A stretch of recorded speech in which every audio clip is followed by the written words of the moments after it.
G'day, it's Jamie, and welcome to Tandanilla Tigers.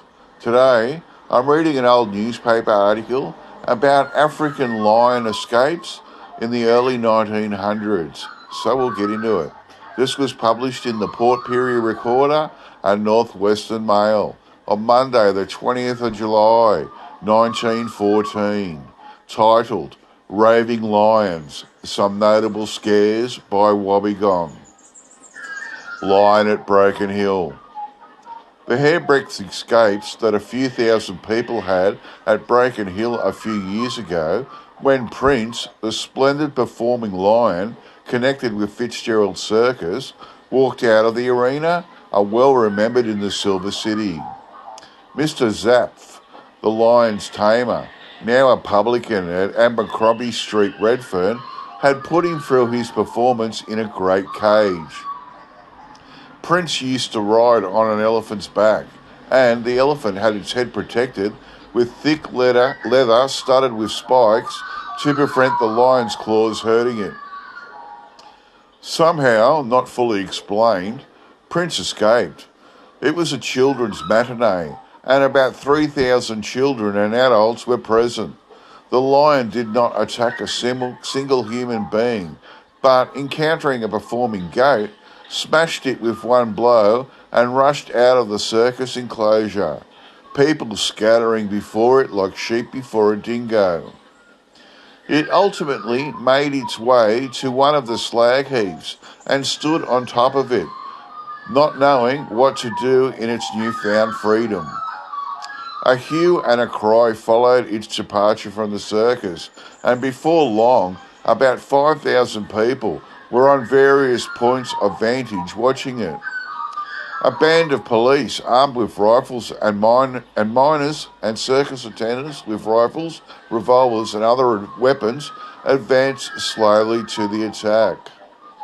Mr. Zapf was, however, anxious to save Prince's life, and he had only his training whip.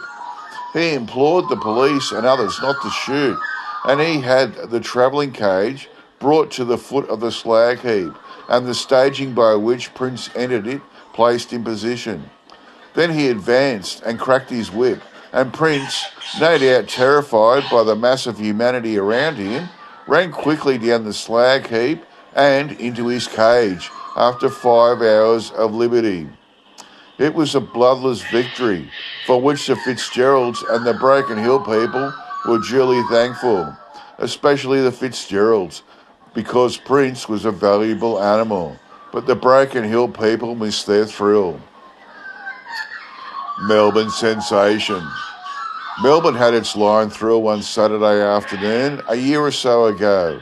A lion was being used in a performance at the Opera House when it quietly walked off stage through the door of its cage, which had been unaccountably left open, and then into Little Collins Street, and into the building of the Temperance and General Life Insurance Society, where the office of the Society for the Protection of Animals was situated.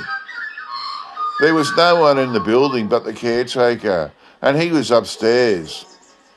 Hearing a noise, he called out from way up, "Who's there?" A crowd had meanwhile gathered at the door and in the street, and the caretaker was offered 5 to 1 by a sporting individual that he would not get out alive. Finally, the lion's cage was backed up to the door, and the lion's keeper, who had followed it, had no difficulty in getting it to re-enter its prison. Glebe lion scare. Once, when the Fitzgeralds were moving their menagerie at Glebe Point at night, hundreds of people and children gathered to watch the operations. The children made a fearful din, which kept the carnivora in a state of nervous rage, and great difficulty was experienced with a savage lion that had come from the Adelaide Zoo. It was being shifted into a new cage, and it was within an ace of breaking away when the menagerie men managed to turn it into its new quarters. It charged in with a rush that shook the cage and nearly upset it. Old-timers tell of a lion which killed 2 Aboriginals near Warrnambool in the long ago. The story was that this lion was turned loose deliberately by a Dutch sea captain, some of whose crew had been killed by the Aborigines. For revenge, he sailed to Cape Town and bought a lion, which he gave its freedom near the scene of the massacre of his men.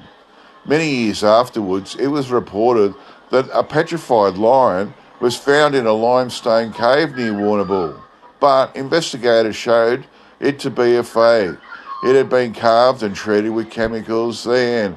Well, there's some interesting stories. It's interesting all the lions never actually got away. They were recaptured.